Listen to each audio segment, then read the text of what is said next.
Hi, I'm EJ. This is Non-Compete. Today we're going to be looking at the intersection between Oppenheimer, Congo Mueller, and American imperialism.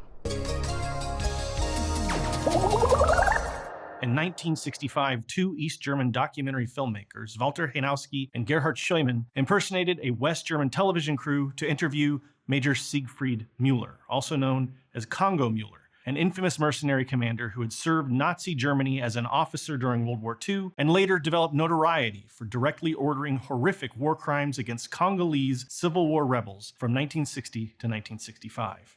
Walter Henowski and Gerhard Scheumann were astounding filmmakers who took remarkable footage in Vietnam during the resistance war against the USA, documented Chile during the US-backed fascist coup of 1973, and even managed to document the genocide in Cambodia under the Khmer Rouge regime. But the hour-long interview with Major Mueller is some of the most disturbing footage they ever produced. It's an opportunity, if you can call it that, to look a monster in the eyes as he brags about his crimes against humanity. While downing glass after glass of Pernod, Mueller gleefully details the barbaric acts of his mercenaries in the Congo with a smile on his face and a Nazi-bestowed Iron Cross on his chest. The disturbing grin of Congo Mueller led Henowski and Scheumann to name the documentary The Laughing Man: Confessions of a Murderer. And if you look at this footage, I think you can see why.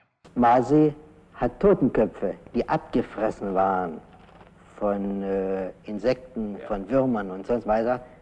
Hat sie nicht ausgekocht, sondern hat sie in Wasser getaucht mit Seife und hat sie sauber gemacht, das alles. Und als sie zurückkam, kam sie mit Totenköpfen auf Spießen und lachten und haben sie amüsiert. Captain Müller, hier haben wir einen für Sie, heben Sie sich den auf. Und dann hat man mir einen Totenkopf gereicht. Ich habe ihn auf den Blumenständer gestellt. During the interview, Mueller explains how he had joined a United States-controlled security unit in West Germany, where he received training from NATO. Und als die Korea-Aktion begann, haben die Amerikaner ihre Streitkräfte hier etwas reduziert und bauten dann auch deutsche Einheiten auf, die etwa eine Art von Unterstützung für amerikanische Streitkräfte boten. Sie waren militärisch organisiert und sie wurden auch im NATO-Plan verarbeitet. Wir unterstanden im Hauptquartier in Paris. Mhm. Und ich habe in diesen Einheiten als Ausbildungsoffizier hauptsächlich Dienst gemacht. Also jetzt schon als Offizier, ja? Ja, dort war ich Oberleutnant. Ich habe 5 Monate einen Offizierslehrgang mitgemacht. Ich möchte sagen, sie hat mich am meisten befruchtet, weil ich Gelegenheit hatte, mit vielen NATO-Kameraden zusammenzukommen. Und weil ich gerade im Stab der 12. Luftwaffe ein unheimliches Material aufgreifen konnte, was mich belehrt über moderne Kriegsführung, über Sicherung gegen...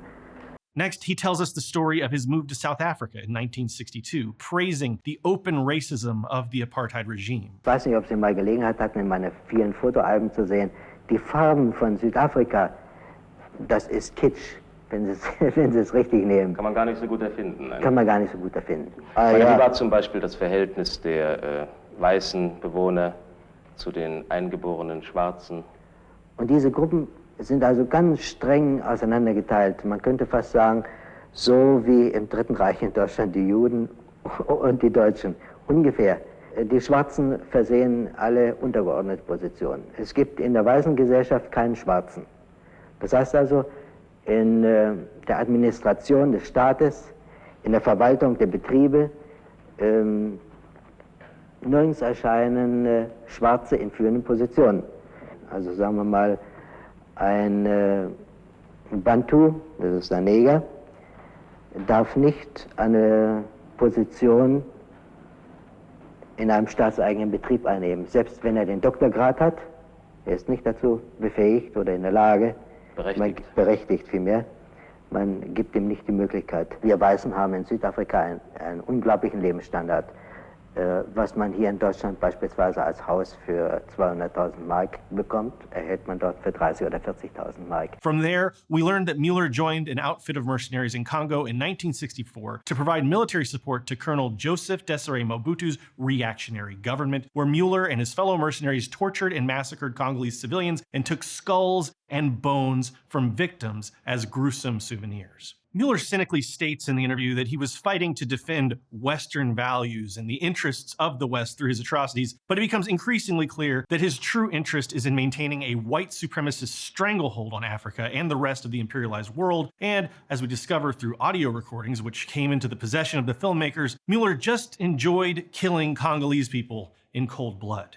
Ich glaube 17, die wir also bei diesem Angriff getötet hatten. Wir eröffneten sofort das Feuer und innerhalb von wenigen Minuten waren, ich weiß nicht mehr genau, 28 tot, glaube ich. Lieutenant Lou nahm den Jeep und seine 3 Schützen und ließ die Gegner herankommen. Innerhalb von kürzester Frist lagen etwa 40 Tote dort. Dann sah irgendjemand plötzlich in der Entfernung einen Afrikaner und wurde dann auch erschossen. Aha, Plantagenarbeiter, habe ich gedacht. Ja. Und sie kommen jetzt zur Arbeit, alles in Ordnung. Aber als der Wagen um die Ecke fuhr, hat ein Posten den gesehen. Der hat jetzt gedacht, da hauen Schwarze ab. Ja. Partisanen, Rebellen. Der rief und wie Schwarze sind, die haben einen Schreck gekriegt und sind weggelaufen. Ja. Und der Posten hinterhergeschossen. Bang, bang, bang, bang. Wir haben dann den Posten aufmerksam gemacht, dass es Unsinn ist, in solchem Fall zu schießen. Aber wer weiß da schon hier in diesem Lande ganz genau, wann man schießen darf und wann man nicht schießen darf. Im Grunde genommen kann man den Posten nicht böse sein. In dem Falle hat es nicht ganz geklappt. Wenn wir hier tatsächlich mal Gefangene nehmen, in meinem Verband, hier wird nur erschossen. The horrors of neocolonialism in the Congo have been mostly forgotten in the West today. And what is also forgotten is the complete failure of the denazification program in post-war West Germany. But it's important to understand the link between these two historic subjects if one is to understand the 20th century and, by extension, the world we live in now. In the wake of World War II, the United States colluded with the remnants of Nazi leadership to serve in anti-communist crusades around the world, packed Nazis into leadership positions in West Germany and NATO, and used Nazis like Mueller to develop its imperialist interests in Africa. Mueller himself recounts in the documentary how American military officers were not bothered in the slightest by the swastika he proudly wore on his chest. Nun gibt es ein Bild in Ihren persönlichen Fotoalben. Ja. Da sind Sie zu sehen auf dem Flugplatz von Leopoldville. Ja. Und neben Ihnen steht ein Oberstleutnant der bitte nicht US-Streitkräfte. Hat dieser amerikanische Oberstleutnant keinen Anstoß genommen? Kein Mensch hat Denn er war doch eigentlich, Major Müller, Ihr Kriegsgegner, genau genommen. Oh, das ist 20 Jahre zurück. Das ist Historie. West Germans had a heavy presence in South Africa after World War II, as many Nazis fled to what they saw as a sympathetic, fascistic state. Nazis also expatriated en masse to the white supremacist colonial project known as Rhodesia. One Nazi general in particular, Friedrich von Mellenthin, was a key strategist in planning out Western neocolonial ambitions in Africa. A friend of Major Mueller, von Mellenthin believed that independence and liberation movements in Africa posed a major threat to Western domination and proposed that South Africa, Rhodesia, and the Portuguese colonies of Mozambique and Angola should join together to form an African extension of NATO. Von Mellenthin had cultivated a large portfolio of contacts in South Africa during the Third Reich's North Africa campaign, where he served as an intelligence and counter-espionage agent. And after the war, Nazi agents helped to situate von Mellenthin in a strategic role in South Africa, using an airline as a front company for his operations. Von Mellenthin was able to draw on a network of over 2,000 former Wehrmacht and SS war criminals who had fled to South Africa for assistance, and he played a key role in furthering the interests of Western imperialism and fascist schemes in Southern Africa for the remainder of his life. One of the great targets of Western neocolonialism, which brought American imperialists and Nazi war criminals together to commit untold atrocities, was Congo. As one African communist publication explained in 1964, the West German Federal Republic and the racialist Verwoerd regime in the Republic of South Africa are cooperating closely in making South Africa a military center capable of bringing pressure to bear upon and militarily threatening large and decisive areas of Africa with the help of modern, highly mobile fighting units and modern weapons. The leading members of the government of the Republic of South Africa are old collaborators with the German imperialists and colonialists. They were trusted followers of Hitler. The West German government resumed the old links which German imperialism had with South Africa and is carefully extending them. But to understand why Congo was considered such a prize by Western neocolonists and former Nazis, we have to take a step back in time to the beginning of the enslavement of the Congolese people. The Atlantic slave trade would last for over 3.5 centuries, beginning around 1500, and the entire west coast of Africa was targeted, but the people of Congo's vulnerable coastline were the most heavily terrorized by slavers. Along a strip of just 250 miles of coastline, more than 4 million people were kidnapped and forced into a life of chattel slavery all the way across the Atlantic Ocean, mostly on plantations in Brazil, the United States, and the Caribbean. For the most part, the slave trade ended in 1850, but this was not the end of slavery in Congo. Because not long after the end of the Atlantic slave trade in 1885, Belgium colonized the Congo and declared the Congolese people as the personal property of King Leopold II. And this colonization would last until 1960. Under the barbaric rule of Leopold II and Leopold III, his son, it is estimated that nearly half the population of the Congo was killed by Belgian colonists, more than 9 million people. Most of these murders took place on Belgian rubber plantations, with Congolese men, women, and children being executed on the spot for not meeting rubber quotas. Belgian colonists would routinely burn down entire villages in the Congo, and a common form of punishment was dismemberment, chopping off limbs. And public lynchings were a common sight, with bodies left hanging to strike terror into the local population. In addition to rubber, the Belgians forced the Congolese to toil away in dangerous mines, searching for valuable minerals. In 1915, a uranium deposit was discovered in Shinkolobwe in Kantaga province in Congo.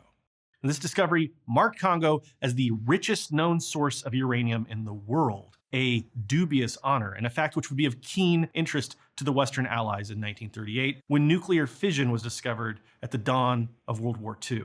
The United States military stepped up the purchase of uranium from Congo, and the procurement of uranium from Shinkolobwe was one of the great secrets of World War II and remains a seldom mentioned footnote in the history of the Manhattan Project to this day. Under Belgian rule, Congolese workers were forced to labor day and night in mines for low wages to send hundreds of tons of uranium ore to the United States each month. Uranium ore was sorted by hand, leading to an uncountable number of deaths and disabilities. And to this day, babies born in this area are born with deformities from radiation poisoning.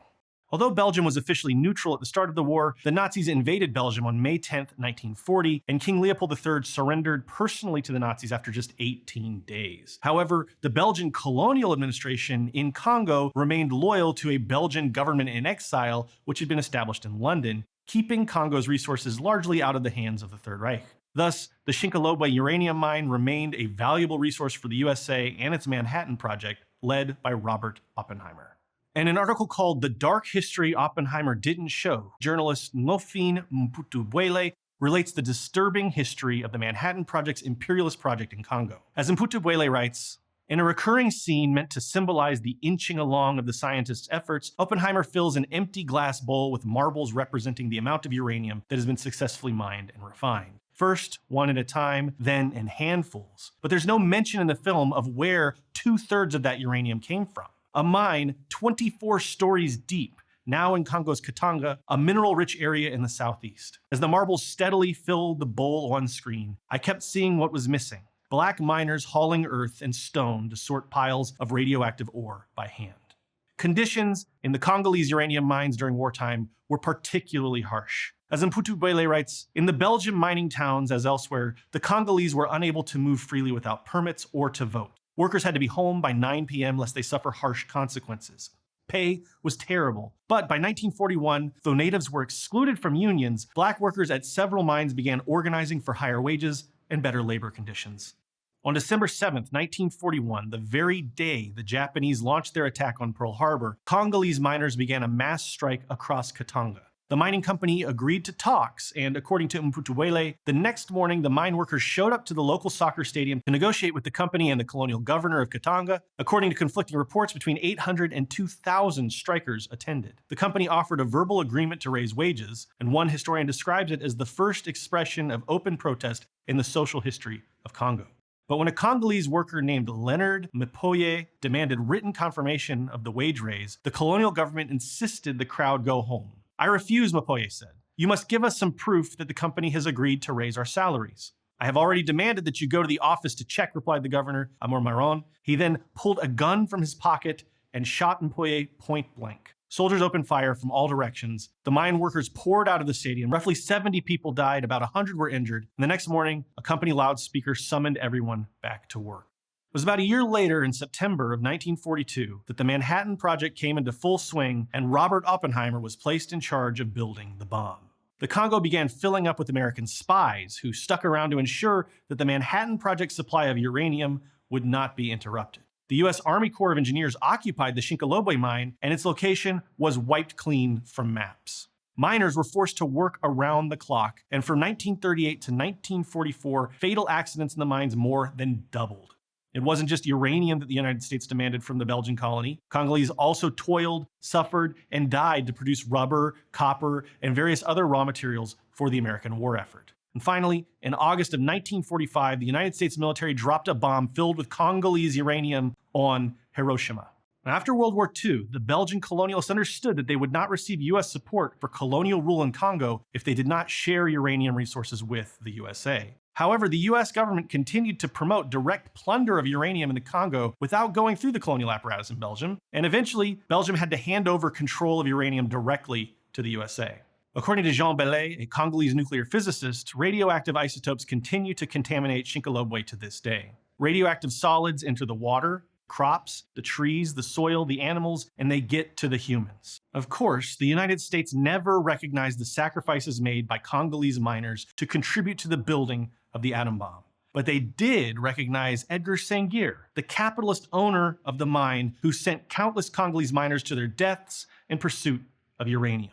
According to Mputubwele, in 1946, Senghir became the first non-American to receive the President's Medal for Merit for the performance of an exceptionally meritorious or courageous act that sealed the Allies' victory. In a photo from the ceremony, you might see something else, a man with something to hide. Intelligence during the war revealed that Senghir's company also sold about 1.5 million pounds of Congolese uranium to the Nazis.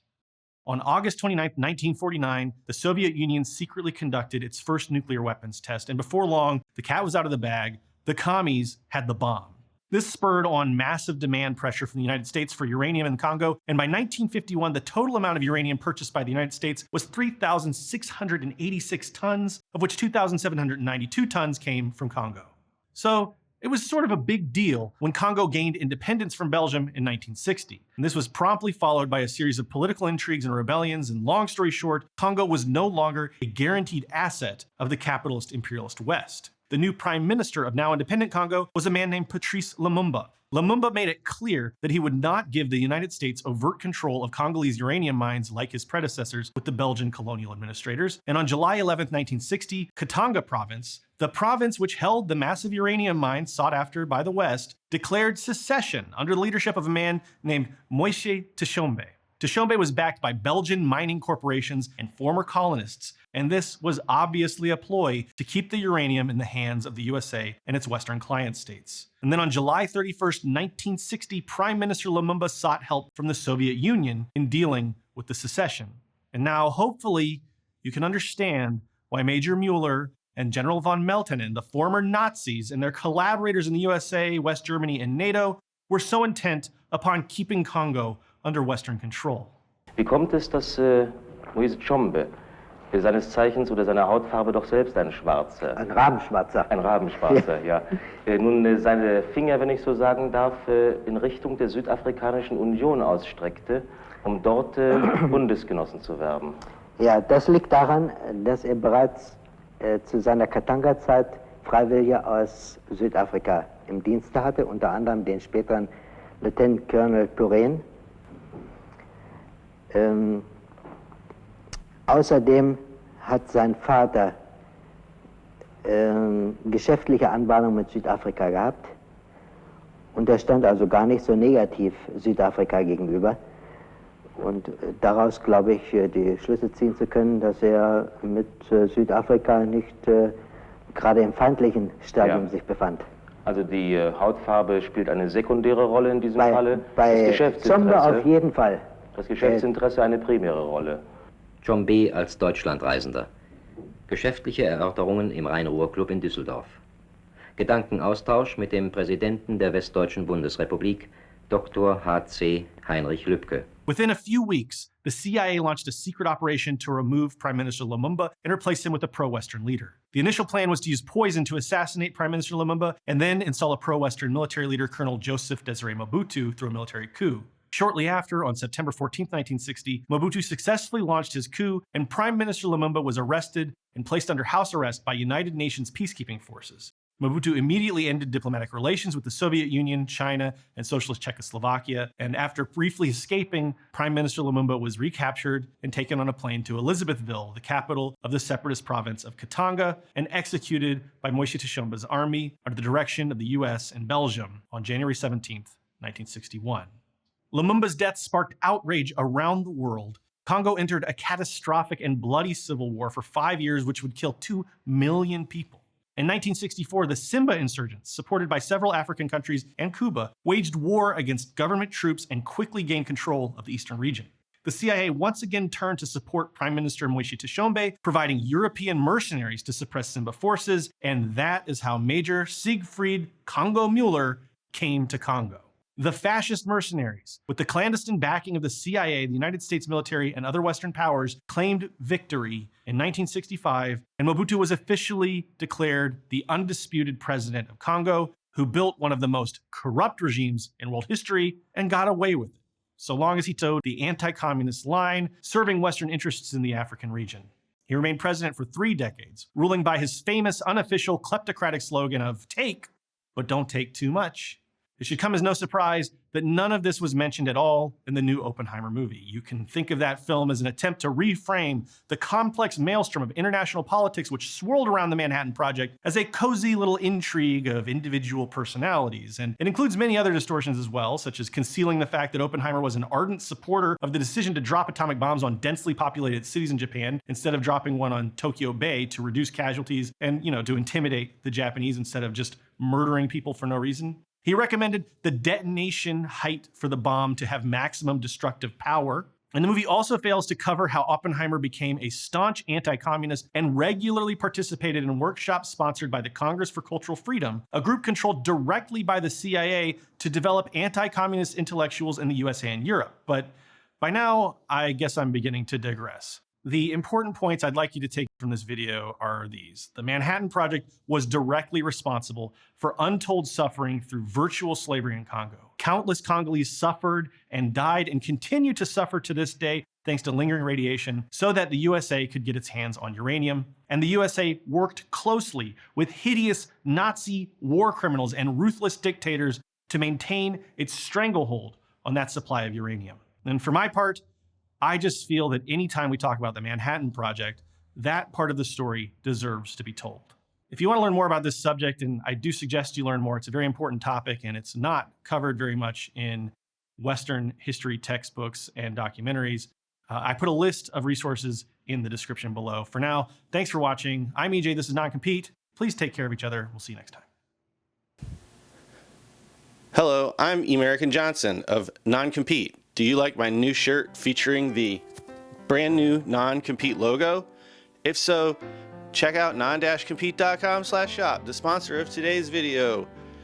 You can save 15% through the end of December if you use our Patreon code. You can get Patreon Non-Compete membership for free right now. Do it at patreon.com/non-compete.